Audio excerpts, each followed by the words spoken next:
చదువుకోవాల్సిన age ఇది.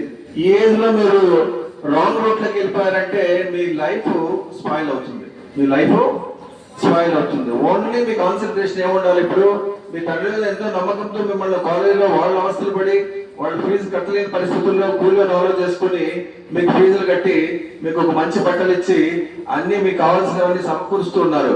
So వాళ్ళ నమ్మకాన్ని మీరు పోగొట్టకూడదు.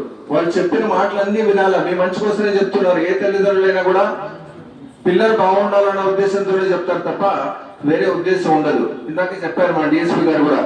సో పిల్లల్ని పెంచడం చాలా కష్టం ఈ ఏజ్లో. ఇప్పుడున్న పరిస్థితుల్లో వాళ్ళను జాగ్రత్తగా చూసుకోవాల్సిన బాధ్యత ఏర్పడింది. ఎందుకంటే వాళ్ళకు అన్ని ఫెసిలిటీస్ ఉన్నాయి. ఇప్పుడు తప్పులో పోవడానికి అవకాశాలు చాలా ఉన్నాయి. ముందు కాలంలో అలా కాదు. ఒక 30-40 ఇయర్స్ బ్యాక్ ముందు ఉన్న సిచ్యువేషన్ ఈ రోజు లేదు.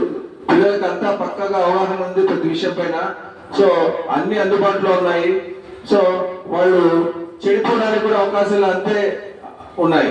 కాబట్టి మీరు ఎంత జాగ్రత్తగా ఉండగలిగితే మీ లైఫ్ అంత జాగ్రత్తగా ఉంటుంది. సో ఒక్కసారి రాంగ్ స్టెప్ వేసారా లైఫ్ లో మళ్ళీ బయటకు రాలేదు. అంత లోపలికి వెళ్ళడమే, బయటకు వచ్చే అవకాశమే లేదు. సో ఎవరితో 4 రోజులు వెళ్ళిపోయి గడిపేసి వచ్చిన తర్వాత మళ్ళీ ఇంకేముంది, ఇంకేం లేదు ఆ తర్వాత లైఫ్.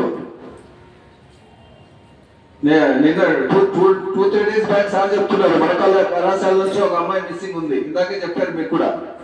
సో అది మీ నోటీస్కి వచ్చిందో లేదో నాకు తెలియదు. పక్కా ఇన్ఫర్మేషన్ ఉంది. ఆ అమ్మాయి వెళ్ళిపోయింది.